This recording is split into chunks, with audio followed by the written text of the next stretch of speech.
ಎಲ್ಲರಿಗೂ ಶುಭೋದಯ. ಇಂದಿನ ತರಗತಿಯಲ್ಲಿ ನಾವು ಕಾವ್ಯಭಾಗವನ್ನು ನೋಡಲಿಕ್ಕಿದ್ದೇವೆ. ಕಾವ್ಯಭಾಗವನ್ನು ಓದುವ ಮೊದಲು ಪ್ರಥಮ ಕಾವ್ಯ ಸೋಳ್ಪಡೆಯಲಪ್ಪುದು ಕಾಣ, ಪಂಪ ಬರೆದಿರುವಂಥದ್ದು. ಆ ಪಂಪನ ಪರಿಚಯವನ್ನು ನಾವು ಮಾಡಿಕೊಳ್ಳುವ. ಪಂಪ ನಿಮಗೆ ಗೊತ್ತಿದೆ, ಪಂಪ ಕನ್ನಡದ ಆದಿಕವಿ, ಅಗ್ರಕವಿ, ನಾಡೋಜ ಎನ್ನುವ ಗೌರವಕ್ಕೆ ಪಾತ್ರನಾದ ಕವಿ ಪಂಪ. ಈತ ಕ್ರಿಸ್ತ ಶಕ 902ರ ದುಂದುಬಿ ನಾಮ ಸಂವತ್ಸರದಲ್ಲಿ ಜನಿಸಿದನು. ಪಂಪನಿಗೆ ಸಂಬಂಧಿಸಿದ ವೈಯಕ್ತಿಕ ವಿವರಗಳು ಆತನ ಕೃತಿಗಳಿಂದಲೂ ಹಾಗೂ ಆತನ ತಮ್ಮನಾದ ಜಿನವಲ್ಲಭನ ಗಂಗಾಧರಂ ಶಾಸನದಿಂದಲೂ ತಿಳಿದುಬರುತ್ತದೆ. ಪಂಪನ ಪೂರ್ವಜರು ವೆಂಗಿಮಂಡಲ, ಕೃಷ್ಣ ಗೋದಾವರಿ ನದಿಗಳ ಮಧ್ಯದ ಪ್ರದೇಶ. ಈ ವೆಂಗಿಮಂಡಲ ಈಗಿನ ಆಂಧ್ರ ಪ್ರದೇಶದ ಒಂದು ಭಾಗ. ವೆಂಗಿ ಪಳುವೆಂಬ ಅಗ್ರಹಾರದವರು. ತಂದೆ ಭೀಮಪ್ಪಯ್ಯ, ತಾಯಿ ಅಬ್ಬಣಬ್ಬೆ, ಸಹೋದರ ಜಿನವಲ್ಲಭ. ಗುರುಗಳು ದೇವೇಂದ್ರ ಮುನೀಂದ್ರರು. ರಾಷ್ಟ್ರಕೂಟ ಚಕ್ರವರ್ತಿ ಮುಮ್ಮಡಿ ಕೃಷ್ಣನ ಸಾಮಂತರಾಜನಾಗಿದ್ದ ವೇಮುಲವಾಡ ಚಾಲುಕ್ಯ ವಂಶದ 2ನೆಯ ಅರಿಕೇಸರಿಯು ಪಂಪನ ಆಶ್ರಯದಾತನೂ ಆಪ್ತಮಿತ್ರನೂ ಆಗಿದ್ದ ಅರಿಕೇಸರಿಯ ಆಸ್ಥಾನದಲ್ಲಿ ಪಂಪ ಕವಿಯೂ ಕಲಿಯೂ ಆಗಿದ್ದನು. ಪಸರಿಪ ಕನ್ನಡಕ್ಕೋರ್ವನೇ ಸತ್ಕವಿ ಪಂಪನಾವಗಂ ಎಂದು ಕವಿ ನಾಗರಾಜನು 14ನೇ ಶತಮಾನ ಪಂಪನನ್ನು ಹೊಗಳಿರುವುದಂತೂ ಅರ್ಥಪೂರ್ಣವಾಗಿದೆ. ಏಕೆಂದರೆ ಈತನ ಕಾವ್ಯಗಳು ಮುನ್ನಿನ ಕಬ್ಬಗಳೆಲ್ಲವನ್ನ ಇಕ್ಕಿಮೆಟ್ಟಿದವು ಹಾಗೂ ಮುಂದೆ ಬಂದ ಕಾವ್ಯಗಳಿಗೂ ಮಾರ್ಗದರ್ಶಕವಾಯಿತು. ಪಂಪನ ಕಾವ್ಯಗಳು 2: ಆದಿಪುರಾಣಂ ಆಗಮಿಕ ಕಾವ್ಯ ಮತ್ತು ವಿಕ್ರಮಾರ್ಜುನ ವಿಜಯ ಲೌಕಿಕ ಕಾವ್ಯ. ಆದಿಪುರಾಣವು ಮೊದಲನೇ ತೀರ್ಥಂಕರನಾದ ಪುರುದೇವನನ್ನ ಕಥಾನಾಯಕನನ್ನಾಗಿ ಮಾಡಿಕೊಂಡು ರಚಿತವಾದ ಜೈನ ಪುರಾಣ ಕಾವ್ಯ. ಜಿನಸೇನಾಚಾರ್ಯರು ಸಂಸ್ಕೃತದಲ್ಲಿ ರಚಿಸಿದ ಪೂರ್ವ ಪುರಾಣದ ಇದರ ಆಕರ ಗ್ರಂಥ. ವಿಕ್ರಮಾರ್ಜುನ ವಿಜಯವು ವ್ಯಾಸ ಭಾರತವನ್ನು ಆಧರಿಸಿ ತನ್ನ ಆಶ್ರಯದಾತನಾದ ಅರಿಕೇಸರಿಯನ್ನ ಅರ್ಜುನನೊಂದಿಗೆ ಸಮೀಕರಿಸಿ ರಚಿಸಿದ ಕಾವ್ಯ. ಪಂಪನ ಈ 2 ಕಾವ್ಯಗಳು ಚಂಪು ಕಾವ್ಯಗಳೇ ಆಗಿವೆ. ಇವಿಷ್ಟು ಪಂಪನ ಪರಿಚಯ.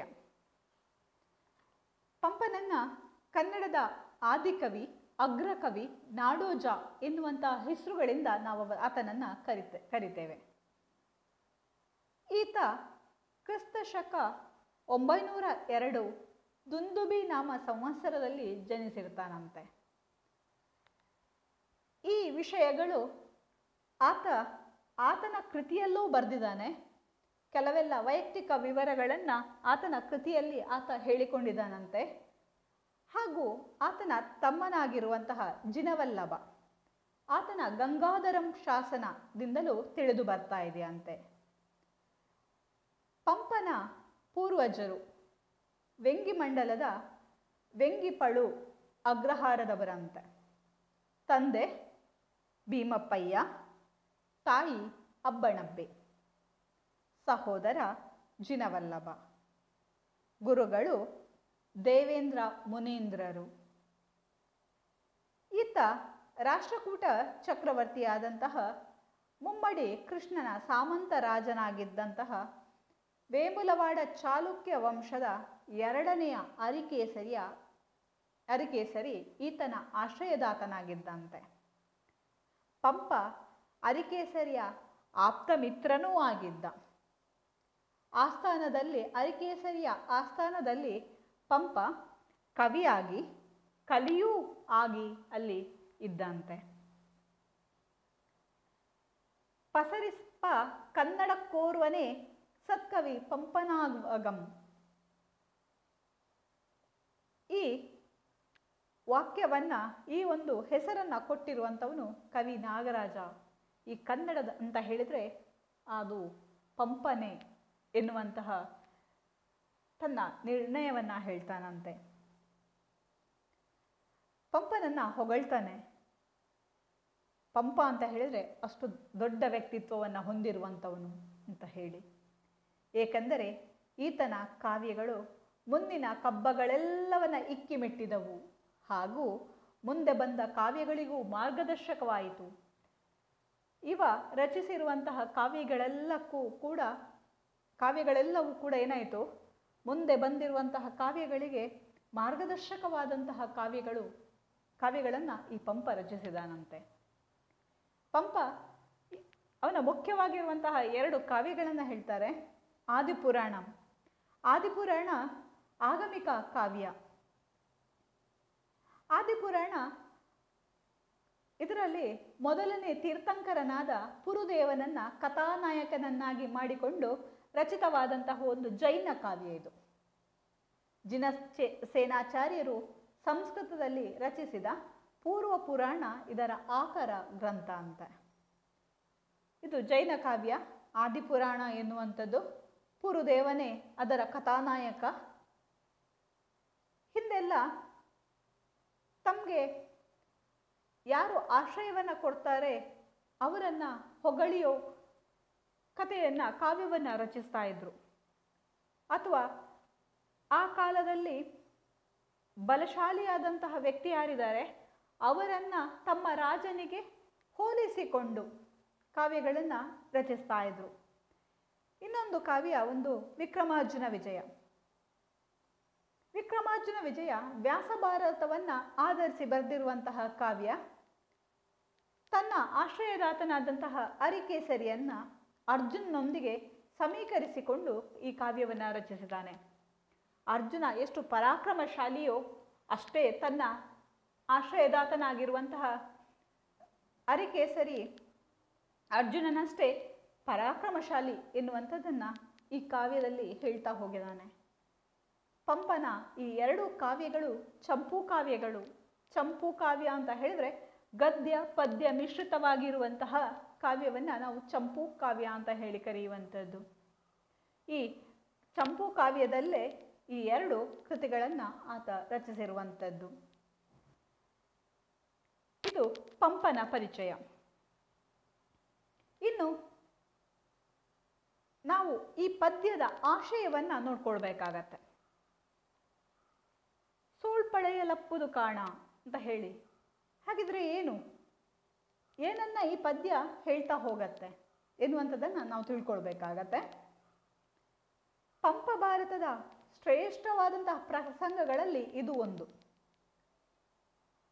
ಕುಲದ ಕುರಿತು ಯುಗಧರ್ಮದ ಧ್ವನಿ ಈ ಭಾಗದಲ್ಲಿ ಪ್ರತಿಪಾದಿತವಾಗಿದೆ. ದ್ರೋಣರು ಕರ್ಣನ ಕುಲವನ್ನು ಪ್ರಸ್ತಾಪಿಸಿ ಆಡಿದ ಮಾತು ಪರಾಕ್ರಮಶಾಲಿಯಾದ ಕರ್ಣನನ್ನ ಕೆಣಕುತ್ತದೆ. ಹುಟ್ಟಿನಿಂದ ಕುಲ ನಿರ್ಧಾರವಾಗುವುದಿಲ್ಲ. ಛಲವೇ ಕುಲ, ಗುಣವೇ ಕುಲ, ಅಭಿಮಾನವೊಂದೇ ಕುಲ ಎಂದು ಮೊದಲಾಗಿ ವ್ಯಾಖ್ಯಾನಿಸುತ್ತಾ ಕುಲದ ಕುರಿತು ವಿಚಾರಪೂರ್ಣವಾದ ತರ್ಕವನ್ನು ಕರ್ಣ ಮುಂದಿಡುತ್ತಾನೆ. ಈ ಸಂದರ್ಭದಲ್ಲಿ ಸೇನಾಪತಿಯಾದ ಭೀಷ್ಮರು ತಮ್ಮ ಘನತೆಗೆ ತಕ್ಕಂತೆ ವರ್ತಿಸುತ್ತಾರೆ. ಕರ್ಣನ ಅವಮಾನದ ಮಾತಿಗೆ ಕೆರಳದೆ ಸಮಚಿತ್ತದಿಂದ ಉತ್ತರಿಸುತ್ತಾರೆ. ನಾವು ನಮ್ಮ ಸರದಿಗಾಗಿ ಕಾಯಬೇಕು ಎಂಬ ಸಂದೇಶದ ಮೂಲಕ ಇಡೀ ಭಾರತ ಸಂಗ್ರಾಮದ ಫಲಿತಾಂಶವನ್ನು ಮನಗಾಣಿಸುತ್ತಾರೆ. ಅವರ ಸಮತೂಕ ಹಾಗೂ ಮೇರುತೂಕದ ವ್ಯಕ್ತಿತ್ವಗಳು, ನಾಯಕತ್ವ ಗುಣ ಹಾಗೂ ಪರಾಕ್ರಮಗಳು ಈ ಭಾಗದಲ್ಲಿ ಪ್ರಕಟವಾಗಿವೆ. ಪಂಪ ಭಾರತದಲ್ಲಿ ಶ್ರೇಷ್ಠವಾದಂತಹ ಪ್ರಸಂಗ ಅಂತ ಹೇಳಿದರೆ ಭೀಷ್ಮರಿಗೆ ಸೇನಾಧಿಪತಿಯಾದಂತಹ ಪಟ್ಟವನ್ನು ಕಟ್ಟುವ ಸಂದರ್ಭ. ಆಗ ಕುಲದ ಕುರಿತು ಒಂದು ಮಾತು ಬರುತ್ತೆ. ದ್ರೋಣರು ಕರ್ಣನ್ಗೆ ಪಟ್ಟ ಕಟ್ಟಬೇಕು ಅಂತ ಹೇಳುವಾಗ ದ್ರೋಣರು ಏನು ಮಾಡ್ತಾರೆ, ಅದನ್ನು ಆಕ್ಷೇಪಿಸ್ತಾರೆ.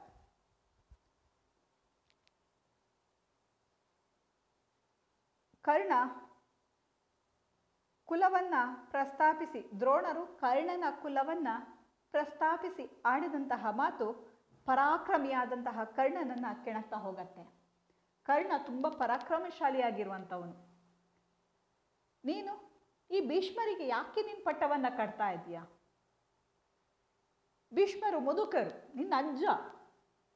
ಅಂಥವರಿಗೆ ಸೇನಾಧಿಪತ್ಯವನ್ನ ಕಟ್ಟುವುದರಿಂದ ನಮಗೆ ರಣರಂಗದಲ್ಲಿ ವಿಜಯಿ ಆಗಲಿಕ್ಕೆ ಸಾಧ್ಯ ಇಲ್ಲ. ನನ್ನಂತಹ ಯುವಕರಿಗೆ ಪಟ್ಟವನ್ನ ಕಟ್ಟು ಅಂತ ಹೇಳಿ ಕರ್ಣ ಹೇಳ್ತಾನೆ. ಆಗ ದ್ರೋಣಾಚಾರ್ಯರು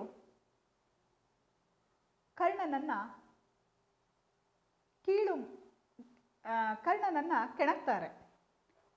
ಅವರು ಹೇಳುವಂಥ ಮಾತು ಅವನನ್ನು ಕೆಣಕ್ತಾ ಹೋಗತ್ತೆ. ಹುಟ್ಟಿನಿಂದ ಕುಲ ನಿರ್ಧಾರವಾಗುವುದಿಲ್ಲ, ಛಲವೇ ಕುಲ, ಗುಣವೇ ಕುಲ, ಅಭಿಮಾನವೊಂದೇ ಕುಲ ಎಂದು ಮೊದಲಾಗಿ ವ್ಯಾಖ್ಯಾನಿಸ್ತಾನೆ. ಕುಲ ನಿರ್ಧಾರ ಆಗಬೇಕು ಅಂತ ಹೇಳಿದರೆ ಹುಟ್ಟು ಅಲ್ಲ, ನಾನು ಯಾವ ಜಾತಿಯವನು ಎನ್ನುವಂಥದ್ದು ನನ್ನ ಹುಟ್ಟಿನಿಂದ ನಿರ್ಧಾರ ಆಗುವಂಥದ್ದು ಅಲ್ಲ. ನನ್ನಲ್ಲಿರುವಂಥ ಛಲ ಏನಿದೆ, ನನ್ನಲ್ಲಿರುವಂಥ ಸಾಹಸ ಏನಿದೆ, ಅದು ನನ್ನ ಕುಲವನ್ನು ಎತ್ತಿ ಹೇಳುತ್ತೆ. ನನ್ನ ಗುಣ ಏನಿದೆ ಅದು ನನ್ನ ಕುಲವನ್ನು ಎತ್ತಿ ತೋರಿಸುತ್ತೆ. ನನ್ನ ಅಭಿಮಾನ ಏನಿದೆ ಅದು ನನ್ನ ಕುಲವನ್ನು ಎತ್ತಿ ಹೇಳುತ್ತೆ. ಹೀಗೆ ಮೊದಲಾಗಿ ವ್ಯಾಖ್ಯಾನಿಸ್ತಾನೆ.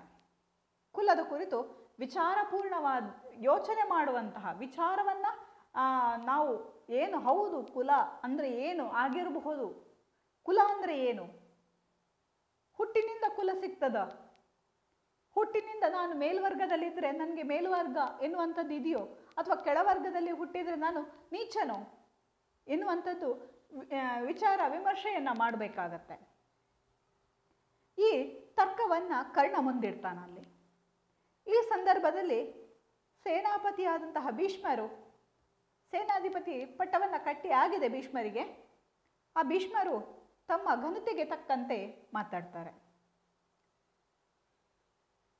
ಪ್ರತಿಯೊಬ್ಬನೂ ಕೂಡ ಅವನ ಸರದಿ ಬರುವವರೆಗೆ ಕಾಯಲೇಬೇಕು. ಅವರು ಕೆರಳೋದಿಲ್ಲ. ಕರ್ಣ ಅವಮಾನ ಮಾಡ್ತಾನೆ ಭೀಷ್ಮರನ್ನ. ಆದರೂ ಕೂಡ ಭೀಷ್ಮರನ್ನ ಅವಮಾನಿಸಿದ್ರೂ ಕೂಡ ಭೀಷ್ಮರು ಸಮಚಿತ್ತದಿಂದಿರ್ತಾರೆ. ಅವರು ಯಾವುದೇ ರೀತಿಯಾದಂತಹ ಉದ್ವೇಗಕ್ಕೆ ಒಳಗಾಗೋದಿಲ್ಲ. ಅವರೇನು ಮಾಡ್ತಾರೆ, ಸಮಚಿತ್ತದಿಂದ ಅವನಿಗೆ ಉತ್ತರವನ್ನು ಕೊಡ್ತಾರೆ. ಹೌದು, ನಾವಿವಾಗ ನನಗೆ ಪಟ್ಟ ಕಟ್ಟಿದ್ದು ನನ್ನ ಸರದಿ, ಇವಾಗ ನನ್ನ ಸರದಿ ಬಂದಿದೆ, ನನ್ನ ಸರದಿಗಾಗಿ ನನಗೆ ಪಟ್ಟವನ್ನು ಕಟ್ಟಿದ್ದಾರೆ. ನಿನಗೂ ಬರುತ್ತೆ ಸರದಿ, ಕಾಯಬೇಕು ನೀನು. ನಿನ್ನ ಸರದಿ ಬಂದಾಗ ನಿನಗೆ ಖಂಡಿತವಾಗಿಯೂ ಪಟ್ಟ ಕಟ್ತಾರೆ ಅಂತ ಹೇಳಿ ಈ ಒಂದು ಸಂದೇಶವನ್ನು ಕೊಡ್ತಾರೆ. ಈ ಮೂಲಕ ಇಡೀ ಭಾರತ ಸಂಗ್ರಾಮದ ಫಲಿತಾಂಶವನ್ನು ಮನಗಾಣಿಸ್ತಾರೆ. ಹೌದು, ಮುಂದಕ್ಕೆ ಹೀಗಾಗತ್ತೆ, ನನ್ನ ಸರದಿ ಕೊನೆಗೊಳ್ಳತ್ತೆ. ಅದನ್ನು ಅವರು ಪರೋಕ್ಷವಾಗಿ ಹೇಳ್ತಾ ಇದ್ದಾರೆ. ನಿನ್ನ ಸರದಿ ಬರುವವರೆಗೆ ನೀನು ಕಾಯಬೇಕು ಅಂತ ಹೇಳಿದರೆ ನನ್ನ ಸರದಿ ಮುಗೀತದೆ. ಅವಾಗ ನಿನಗೆ ಬರ್ತದೆ ಸರದಿ, ನೀನು ಹೆಚ್ಚು ಯೋಚನೆ ಮಾಡಬೇಡ. ಅವಾಗ ನೀನು ಎಷ್ಟು ನಿನ್ನ ಕೈಯಿಂದ ಎಷ್ಟು ಸಾಧ್ಯವೋ ಅಷ್ಟು ನೀನು ಹೋರಾಡು ಅಂತ ಹೇಳಿ ಅವರ ಸಮತೂಕ, ಮೇರು ತೂಕದ ವ್ಯಕ್ತಿತ್ವಗಳು, ನಾಯಕತ್ವದ ಗುಣ ಹಾಗೂ ಪರಾಕ್ರಮಗಳು ಈ ಭಾಗದಲ್ಲಿ ಪ್ರಕಟವಾಗ್ತಾ ಹೋಗ್ತಾ ಇದೆ. ಈ ಪಠ್ಯದ ಹಿನ್ನೆಲೆಯನ್ನು ಒಮ್ಮೆ ಗಮನಿಸಿ. ಮಹಾಭಾರತ ಯುದ್ಧ ನಿರ್ಧಾರವಾದಂತಹ ಸಂದರ್ಭದಲ್ಲಿ ದುರ್ಯೋಧನ ಭೀಷ್ಮನಿಗೆ ವೀರಪಟ್ಟವನ್ನು ಕಟ್ಟಿ ಹಗೆಗಳನ್ನೆಲ್ಲ ತನ್ನ ಮಂಚದ ಕಾಲಿಗೆ ಕಟ್ಟಿದೆನೆಂದು ಹಿಗ್ತಾ ಇದ್ದಾನೆ. ಆಗ ಕರ್ಣ ತುಂಬಿದ ಸಭೆಯಲ್ಲಿ ಭೀಷ್ಮರನ್ನ, ಅವರ ಶಕ್ತಿ ಸಾಮರ್ಥ್ಯಗಳನ್ನು ಅವಮಾನಿಸಿ ದುರ್ಯೋಧನನ ನಿರ್ಧಾರ ತಪ್ಪೆಂದು ಮಾತನಾಡುತ್ತಾನೆ. ದ್ರೋಣರು ಕರ್ಣನ ಉದ್ಘಟತನವನ್ನು ಖಂಡಿಸುತ್ತಾ, ನಿನ್ನ ನಾಲೆಗೆ ನಿನ್ನ ಕುಲವನ್ನು ಹೇಳುತ್ತದೆ ಎನ್ನುತ್ತಾರೆ. ಆಗ ಅವರಿಬ್ಬರ ನಡುವೆ ವಾದ ವಿವಾದ ಏರ್ಪಡುತ್ತದೆ. ಕುಲದ ಕುರಿತು ಯುಗಧರ್ಮದ ಮನೋಭಾವವನ್ನು ಕರ್ಣನ ಮೂಲಕ ಪಂಪ ಅಭಿವ್ಯಕ್ತಿಸುತ್ತಾನೆ. ತನ್ನ ಶಕ್ತಿ ಸಾಮರ್ಥ್ಯವನ್ನು ಅವಹೇಳನ ಮಾಡಿ ಮಾತನಾಡಿದ ಕರ್ಣನನ್ನು ಭೀಷ್ಮರು ಗೌರವದಿಂದಲೇ ಮಾತನಾಡಿಸಿ ಅವನಿಗೊಂದಿಷ್ಟು ಬುದ್ಧಿಯನ್ನು ಹೇಳಿ ಔದಾರ್ಯದಿಂದಲೇ ನಡೆದುಕೊಳ್ಳುತ್ತಾರೆ. ಈ ಕಾವ್ಯ ಭಾಗವನ್ನು ಪಂಪ ಭಾರತದ ಅಲ್ಲಿ 12ನೇ ಆಶ್ವದಿಂದ ಆರಿಸಿಕೊಳ್ಳಲಾಗಿದೆ ಅಂತ ಹೇಳಿದ್ದಾರೆ. ಅಲ್ಲಿ 10ನೇ ಆಶ್ವದಿಂದ ಆರಿಸಿಕೊಳ್ಳಲಾಗಿದೆ. ಅಲ್ಲಿ ಸರಿ ಮಾಡಿಕೊಳ್ಳಿ, 12ನೇ ಆಶ್ವ ಅಲ್ಲ, ಅಲ್ಲಿ 10ನೇ ಆಶ್ವದಿಂದ ಆರಿಸಿಕೊಂಡಿರುವಂಥದ್ದು. ಮಹಾಭಾರತ ಯುದ್ಧ ಆಗಬೇಕು ಅಂತ ಹೇಳಿ ನಿರ್ಧಾರ ಆಗಿದೆ. ಇವಾಗ ಮಹಾಭಾರತ ಯುದ್ಧ ನಡೀತದೆ. ಆದರೆ ತನ್ನ ಪರವಾಗಿ ಯಾರು ಸೇನಾಧಿಪತಿಯಾಗುವುದು, ಸೇನಾಧಿಪತ್ಯವನ್ನು ಯಾರಿಗೆ ಕಟ್ಟಬೇಕು ಅಂತ ಹೇಳುವಾಗ ದುರ್ಯೋಧನನಿಗೆ ಭೀಷ್ಮನಿಗೆ ಹೇಳ್ತಾನೆ, ಭೀಷ್ಮನನ್ನ ಸೇನಾಧಿಪತಿಯಾಗಲಿಕ್ಕೆ ಅವರು ಅರ್ಹರು ಅಂತ ಹೇಳಿ ನಿರ್ಧಾರ ಆಗತ್ತೆ. ಆ ಸಂದರ್ಭದಲ್ಲಿ ದುರ್ಯೋಧನನಿಗೆ ಖುಷಿ ಆಗತ್ತೆ. ಭೀಷ್ಮರಿಗೆ ವೀರಪಟ್ಟವನ್ನು ಕಟ್ಟಿದರೆ ಹಗೆಗಳೆಲ್ಲರನ್ನ ನಾನೇನು ಮಾಡ್ಬೋದು, ನನ್ನ ಮಂಚದ ಕಾಲಿಗೆ ಕಟ್ಟಿದ ಹಾಗೆ, ಅಷ್ಟು ಖುಷಿ ಆಗತ್ತೆ ಆತನಿಗೆ. ಆಗ ಕರ್ಣ ತುಂಬಿದ ಸಭೆಯಲ್ಲಿ ಹೇಳ್ತಾನಂತೆ, ನೀನು ಅಷ್ಟು ಹಿಗ್ಗಬೇಡ ಮಾರಾಯ. ಅವನ ಮಿತ್ರ ದುರ್ಯೋಧನ, ಕರ್ಣ ಆತ್ಮೀಯ ಮಿತ್ರರು. ಆದ ಕಾರಣ ಕರ್ಣ ದುರ್ಯೋಧನ ಹತ್ರ ಹೇಳ್ತಾನಂತೆ, ಇಲ್ಲ, ನೀನು ಅಷ್ಟೊಂದು ಹಗೆಗಳನ್ನು ತಂದು ನಿನ್ನ ಮಂಚದ ಕಾಲಿಗೆ ಕಟ್ಟಿದ್ದೇನೆ ಅಂತ ಹೇಳಿ ನೀನು ಹಿಗ್ಗಬೇಡ. ಅವರ ಭೀಷ್ಮರ ಶಕ್ತಿ ಸಾಮರ್ಥ್ಯಗಳನ್ನು ನೋಡು. ಅವರು ಮುದುಕರು. ಮುದುಕರಿಗೆ ಈ ಯುದ್ಧದಲ್ಲಿ ಭಾಗವಹಿಸಲಿಕ್ಕೆ ಸಾಧ್ಯತೆ ಇದೆಯೇ? ಹಗೆಗಳನ್ನು ಕೊನೆಗಾಣಿಸಲಿಕ್ಕೆ ಸಾಧ್ಯತೆ ಇದೆಯೇ? ಒಮ್ಮೆ ಯೋಚನೆ ಮಾಡು. ಅವರ ಶಕ್ತಿಯನ್ನ, ಸಾಮರ್ಥ್ಯವನ್ನ ಒಮ್ಮೆ ಗಮನಿಸು ನೀನು ಅಂತ ಹೇಳಿ ಕರ್ಣ ದುರ್ಯೋಧನನಿಗೆ ಹೇಳ್ತಾನೆ. ಈ ರೀತಿಯಾಗಿ ಭೀಷ್ಮರನ್ನ ಅವಮಾನಿಸಿದ್ದು ಅಲ್ಲಿರುವಂತಹ ಆ ಸಭೆಯಲ್ಲಿರುವಂತಹ ದ್ರೋಣರು ಏನು ಮಾಡ್ತಾರೆ, ಕರ್ಣನ ಈ ಉದ್ಘಟತನವನ್ನ ಖಂಡಿಸ್ತಾರೆ. ಏನು ಮಾರಾಯ, ನೀನು ಏನು ಮಾತಾಡ್ತಾ ಇದ್ದೀಯ? ಭೀಷ್ಮರಂತವರನ್ನ ನೀನು ಈ ರೀತಿಯಾಗಿ ಹೀಯಾಳಿಸ್ತಾ ಇದ್ದೀಯಾ? ನಿನ್ನ ಈ ರೀತಿಯಾಗಿ ಬರುವಂತಹ ಮಾತುಗಳೇನಿವೆ ಅದು ನಿನ್ನ ಕುಲವನ್ನ ಹೇಳತ್ತೆ ಅಂತ ಹೇಳಿದಾಗ ಅವರಿಬ್ಬರ ನಡುವೆ ವಾದ ವಿವಾದ ಶುರುವಾಗತ್ತೆ. ಕುಲದ ಕುರಿತು ಯುಗಧರ್ಮದ ಮನೋಧರ್ಮವನ್ನ ಇಲ್ಲಿ ಕರ್ಣನ ಮೂಲಕ ಪಂಪ ಹೇಳ್ತಾ ಹೋಗ್ತಾನೆ. ಇಲ್ಲ, ನನ್ನ ಕುಲವನ್ನ ನಾನು ಕುಲದ ಮೇಲೆ ನೀವು ಹೇಳಬೇಕಾಗಿಲ್ಲ. ನನ್ನ ವೀರತ್ವವನ್ನ, ನಾನು ಮಾಡ್ತಾ ಇರುವಂತಹ ಕಾರ್ಯದ ಮೇಲೆ ನೀವೇನು ಮಾಡಬೇಕು, ನನ್ನ ಕುಲವನ್ನ ಹೇಳಬೇಕು. ನನ್ನ ಕುಲ ಏನಿದೆ ಅದು ಹುಟ್ಟಿನಿಂದ ಬಂದದ್ದಲ್ಲ. ನಾನು ಮಾಡಿರುವಂತಹ ಸಾಧನೆಯಿಂದ ನನ್ನ ಕುಲವನ್ನು ನೀವು ಹೇಳಬೇಕು. ನನ್ನ ಗುಣದಿಂದ ನೀವೇನು ಮಾಡಬೇಕು, ನನ್ನ ಕುಲವನ್ನು ನೀವು ಹೇಳಬೇಕು. ನನ್ನ ಅಭಿಮಾನದಿಂದ ನೀವು ನನ್ನ ಕುಲವನ್ನು ಹೇಳಬೇಕು. ಅದು ಬಿಟ್ಟು ನಾನು ಹುಟ್ಟಿನಿಂದ ಸೂತಪುತ್ರನಾಗಿದ್ದೇನೆ, ನಾನು ಸೂತಪುತ್ರ ಹೌದು, ಹಾಗಾಗಿ ನೀವು ನನ್ನನ್ನು ಈ ರೀತಿಯಾಗಿ ಮಾತಾಡ್ತಾ ಇದ್ದೀರಲ್ವಾ ಅಂತ ಹೇಳಿ ಅವನ ಶಕ್ತಿ ಸಾಮರ್ಥ್ಯಗಳನ್ನು ಅವಹೇಳನ ಮಾಡಿದಾಗ ಅವನು ಈ ರೀತಿಯ ವಾದವನ್ನು ಮಂಡಿಸ್ತಾ ಹೋಗ್ತಾನೆ. ಆದರೆ ಭೀಷ್ಮರು ಮಾತ್ರ ಇಬ್ಬರು ಮಾಡುವಂತಹ ವಾದ ವಿವಾದಗಳನ್ನು ಗಮನಿಸ್ತಾ ಇರ್ತಾರೆ. ಕರ್ಣ ಭೀಷ್ಮರ ಶಕ್ತಿ ಸಾಮರ್ಥ್ಯಗಳನ್ನು ಅವಹೇಳನ ಮಾಡಿ ಮಾತಾಡಿದಾಗ ಕರ್ಣನನ್ನು ಭೀಷ್ಮರು ಗೌರವದಿಂದಲೇ ಮಾತಾಡಿಸ್ತಾರೆ. ಹೌದಪ್ಪ, ನಾನು ಮುದುಕನಾಗಿದ್ದೇನೆ, ನನಗೆ ಸಾಮರ್ಥ್ಯ ಇಲ್ಲ ಅಂತ ನೀನು ಅಂದ್ಕೊಂಡಿದೀಯಾ? ಅದಕ್ಕಾಗಿ ನಾನು ಏನು ಮಾಡಬೇಕು, ಯುದ್ಧರಂಗದಲ್ಲಿ ತಾನು ಹೇಗೆ ಯುದ್ಧವನ್ನು ಮಾಡ್ತೇನೆ ಎನ್ನುವಂಥದ್ದನ್ನು ತೋರಿಸ್ತೇನೆ ನಿನಗೆ ಅಂತ ಹೇಳಿ ಅಲ್ಲಿ ಪ್ರತಿಜ್ಞೆಯನ್ನು ಮಾಡ್ತಾರೆ. ಅವನಿಗೊಂದಷ್ಟು ಬುದ್ಧಿವಾದವನ್ನು ಹೇಳ್ತಾರೆ. ಹೇಳಿ ಅವನನ್ನು ಗೌರವದಿಂದಲೇ ಹೇಳ್ತಾರೆ, ಗೌರವ ಭಾವದಿಂದ ಮಾತಾಡಿಸ್ತಾರೆ. ಅವನನ್ನು ಔದಾರ್ಯದಿಂದಲೇ ನಡೆದುಕೊಳ್ತಾರೆ. ಈ ಭಾಗ ಇಲ್ಲಿ ಬರ್ತಾ ಇದೆ ನಮಗೆ. ಈ ಕಾವ್ಯ ಭಾಗದಲ್ಲಿ ನಾವು ಇದನ್ನು ಮುಂದಿನ ಭಾಗವನ್ನು ನಾವು ತಿಳ್ಕೊಳ್ಬೇಕಾಗತ್ತೆ. ಇದು ಪಂಪ ಭಾರತದ 10ನೆಯ ಆಶ್ವದಿಂದ ಆರಿಸಿಕೊಳ್ಳಲಾಗಿದೆ. ಧನ್ಯವಾದಗಳು.